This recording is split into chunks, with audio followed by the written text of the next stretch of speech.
తోడవరం చెందినటువంటి డోకల మోహన్ రావు అనే వ్యక్తి తోడవరం పోలీస్ స్టేషన్కి వచ్చి ఒక ఫిర్యాదు ఇవ్వడం జరిగింది.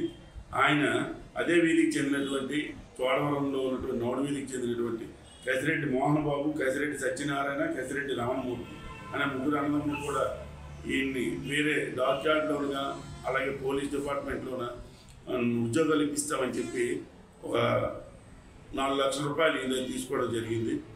తీసుకుని ఇందులో ఎవరైతే ఇప్పుడు కసిరెడ్డి మోహన్ బాబు ఉన్నాడో ఆయన డాక్ యార్డ్లో ఎంప్లాయీగా చేస్తున్నాడు విశాఖపట్నం. కసిరెడ్డి రామమూర్తి సివిల్ కానిస్టేబుల్గా విశాఖపట్నం సిటీలో పనిచేస్తున్నారు. Kasireddy Satyanarayana RTC driver, APS ఆర్టీసీలో డ్రైవర్గా పనిచేస్తున్నారు విశాఖపట్నం మద్దిలపల్లి డిపోలో.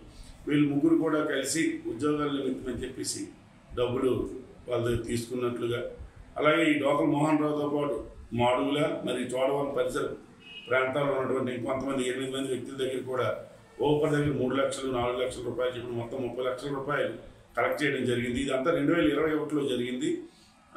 అలా ఉద్యోగాలు ఇస్తామని చెప్పేసి చెప్తూ కాలయాపన చేసేదే తప్ప ఉద్యోగాలు అనేవి ఏమీ ఇవ్వడం జరగలేదు. డబ్బులు అడిగితే ఇదిగో ఇస్తామని చెప్పి అన్నారు. అదే ఈ పోలీస్ కానిస్టేబుల్ ఎవరైతే కసిరెడ్డి రామమూర్తి ఉన్నారో ఆయన హామీ పడి చెక్కులు నోట్లు కూడా వీళ్ళకి ఇవ్వడం జరిగింది. దానిపైన డబ్బులు ఇవ్వలేదు, ఉద్యోగాలు ఇవ్వలేదు అని చెప్పేసి మమ్మల్ని మోసం చేశారని చెప్పి డోకల మోహన్ రావు తోడవరం నోడు వీధికి చెందిన అబ్బాయి ఇచ్చిన ఫిర్యాదు మేరకు ఎఫ్ఐఆర్ రిజిస్టర్ చేసి ఇన్వెస్టిగేషన్ చేయడం జరుగుతుంది.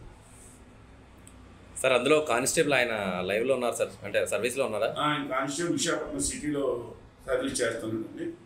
అది ఎంతవరకు ఆయన పాత్ర ఉంది ఏంటి అనేది ఇన్వెస్టిగేషన్ చేస్తాం. ఎవరు పాత్ర ఏ రకంగా ఉందని ఇన్వెస్టిగేషన్లు చేసి తప్పు చేసిన వరకు చట్టపరంగా ఖచ్చితంగా చర్యలు తీసుకుంటాం. ఆయన ప్రస్తుతానికి డ్యూటీలో ఉన్నారా సార్? సస్పెండ్లో ఉన్నారు? డ్యూటీలో ఉన్నానండి. ఇంకా ఇన్వెస్టిగేషన్ ప్రారంభించి మేము మిగిలిన తదుపరి వివరాలు తెలియజేస్తాం.